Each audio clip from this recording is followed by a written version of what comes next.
You know, Wednesday night we talked about the game of life, and this past Wednesday night, man, we had a lot of life happen. We had a load of kids. We had twins. We ended up with 4 kids. I mean, holy cow, we go from being single to being married to now we have 4 kids. We have a mortgage. We have all this stuff happening in our lives now. It's amazing. You know, and it got me to think about my own life. You know, I remember there's a cute picture of me when I was the age of 3, me holding a little ball, and it was, it's a cute picture, and I look at that and go, you know what, that was 40 years ago, and I had just had life in front of me.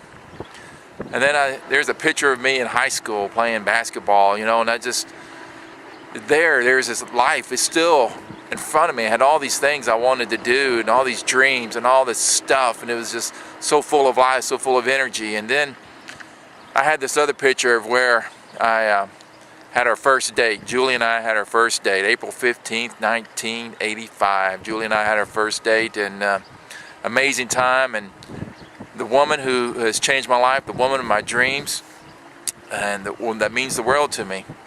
I look back on that stuff and I'm going, life is so amazing. Life is so incredible. And, we're spontaneous. We just went and did things, and just if we wanted to go to the lake, we just went to the lake. We didn't care. If we wanted to go to the beach, we just went to the beach. We didn't care about anything. We had no responsibilities, really. And then we had kids. We had Jana and we had Jesse, and all of a sudden our focus began to change.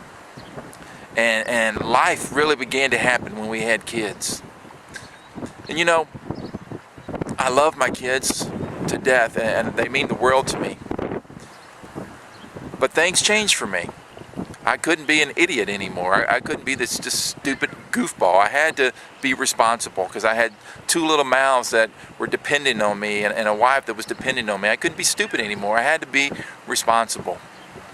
And there's another day that happened in my life that's really important to me, and that's in August of 1995 is when I accepted Jesus Christ to be my personal Lord and Savior.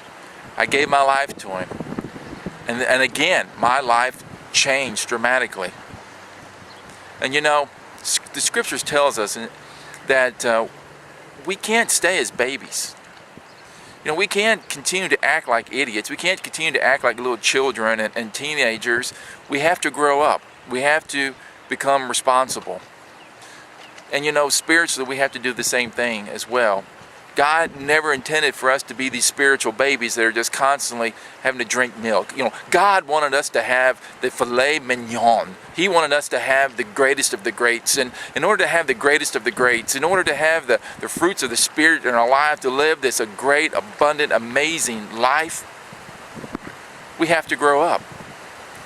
And I love James, and I love what he says in 4:8. He says that if we draw close to God, that He will draw close to us. You see, this incredible life that we're living, the incredible beauty that we see, all we have to do is draw close to Him. Draw close to God, and He will draw close to you. So that's my challenge for you. Draw close to Him today. Live for Him today. Put away all the childish stuff and live for God. And if we live for Him, He promises us that we'll have this great, amazing, incredible, just this journey of life will be amazing. As I look back on my own life, it's been an amazing life. And I love my kids, and I wouldn't change one thing about my life.